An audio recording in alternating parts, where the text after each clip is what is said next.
ঘর থেকে বের হওয়ার সময় একটি কমন ছোট্ট দোয়া যদি পড়ে বের হন, তাহলে আপনি খুন হওয়া, গুম হওয়া, চুরি ডাকাতি, সন্ত্রাসীর কবলে পড়া থেকে নিরাপদে থাকবেন।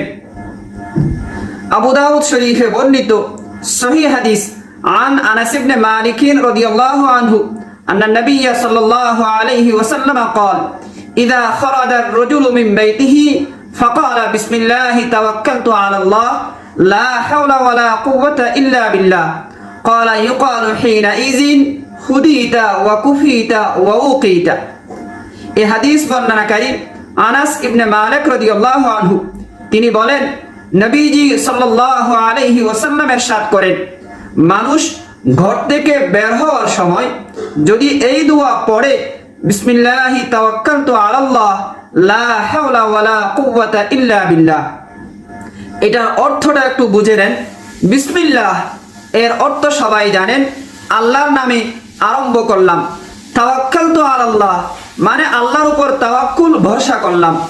লা হাওলা ওয়ালা কুওয়াতা ইল্লা বিল্লাহ মানে খারাপ মন্দ থেকে একমাত্র আল্লাহই বাঁচাতে পারেন, আর ভালো কিছু করার শক্তি সামর্থ্য একমাত্র আল্লাহই দিতে পারেন। রাসূলুল্লাহ সাল্লাল্লাহু আলাইহি ওয়াসাল্লাম ইরশাদ করেন, ঘর থেকে বের হওয়ার সময় কেউ যদি এই দোয়া পড়ে, তাহলে তাকে বলা হয়, অর্থাৎ আল্লাহর তরফ থেকে বলা হয়, হুদিতা ওয়া কুফিতা ওয়া উকিতা, তোমাকে সঠিক পথ দেখানো হলো, তোমাকে রক্ষা দেওয়া হলো, তোমাকে নিরাপত্তা দেওয়া হলো। দেখেন, আপনি যদি ঘর থেকে বের হওয়ার সময় এই দোয়া পড়েন, বিসমিল্লাহি তাওয়াক্কালতু আলাল্লাহ লা হাওলা ওয়ালা কুওয়াতা ইল্লা বিল্লাহ, তাহলে আল্লাহর তরফ থেকে বলা হয় যে আপনাকে সঠিক পথ দেখানো হলো, আপনাকে রক্ষা দেওয়া হলো, আপনাকে নিরাপত্তা দেওয়া হলো। সুতরাং আল্লাহর পক্ষ থেকেই যদি আপনাকে সঠিক পথে রাখা হয়, রক্ষা করা হয়, নিরাপত্তা দেওয়া হয়, তাহলে আপনি কি আর খুন গুমের শিকার হবেন? চুরি ডাকাতি সন্ত্রাসীর কবলে পড়বেন? নিশ্চয় না। এই দোয়া পড়ে ঘর থেকে বের হন। এই ছাড়া এই দোয়াটা পড়লে আরো মজার কথা হচ্ছে, শয়তান আর পিছু থাকবে না। কারণ এই হাদিসে এর পরে বলা হচ্ছে, ফাতানাহা লাহু শায়াতিন, শয়তান তার থেকে দূরে সরে যায়।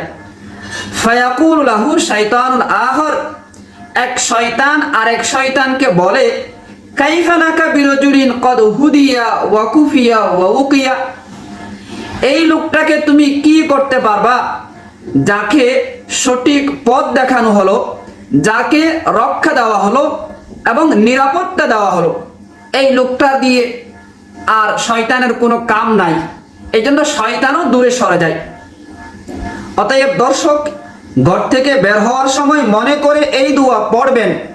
আপনারা প্রশ্ন করতে পারেন যে সমস্যা তো আপনাদের হুজুরদেরও হয়।